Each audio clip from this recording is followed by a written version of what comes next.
మీదెందుకు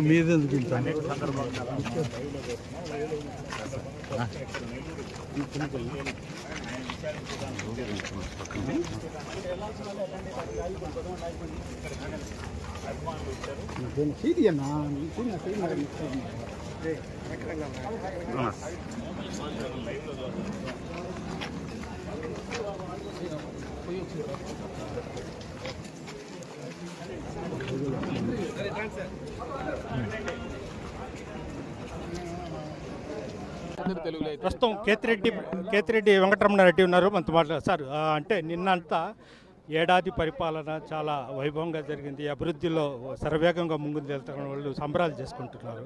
మీరు ఎలా చూస్తారు?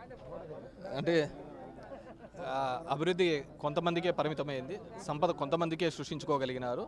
పేదోడు పేదవానిలాగానే ఉండిపోయినాడు. ఎన్నో ఆశలు ఆలోచనల మధ్య ఈ ప్రభుత్వానికి అండగా నిలబడిన వాళ్లకు దగా మోసమే చేయబడ్డారు.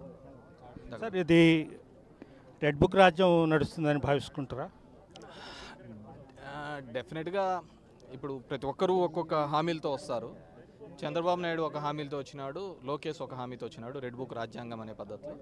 చంద్రబాబు వాళ్ళ ప్రభుత్వం హామీ నిలబెట్టుకోకపోయినా కానీ లోకేష్ మాత్రం తన హామీని నిలబెట్టుకునే ప్రయత్నం చేస్తున్నాడు. డెఫినెట్గా ఎవరు రాజ్యాంగం వాళ్ళకు ఉంటుంది. రేపొద్దున ఇంకో ప్రభుత్వం అధికారంలోకి వచ్చినప్పుడు వాళ్ళ రాజ్యాంగం ప్రకారం పోతారు. ఇక్కడ అంబేద్కర్ యొక్క రాజ్యాంగాన్ని గౌరవిస్తున్నారు, లేదంటే ఆ సిస్టంలో వేరే వాళ్ళు పనిచేస్తున్నారు అనే దానిలకు ఈరోజు సొసైటీ పనిచేయటం లేదనేది నేను అనుకుంటున్నాను. కూటమి ప్రభుత్వంలో రాష్ట్రం సుభిక్షంగా ఉంది, ఎంతో అభివృద్ధి చెందింది అంటున్నారు. అదే నేను చెప్పాను కదా, కొంతమంది బాగా అభివృద్ధి చెందినారు, కొంతమంది దగ్గర సంపద బాగా సృష్టించుకోగలిగినారండి. నెక్స్ట్ మీ ప్రభుత్వం వస్తే మీరు కూడా ఇదే విధంగా కక్ష సాధింపులు ఏంటంటే మాటలు చెప్పడం వల్ల దానివల్ల ఏముంటుంది, కథనాలన్నీ అప్పుడే రాసుకుందాం. Thank you. Okay, thank you sir.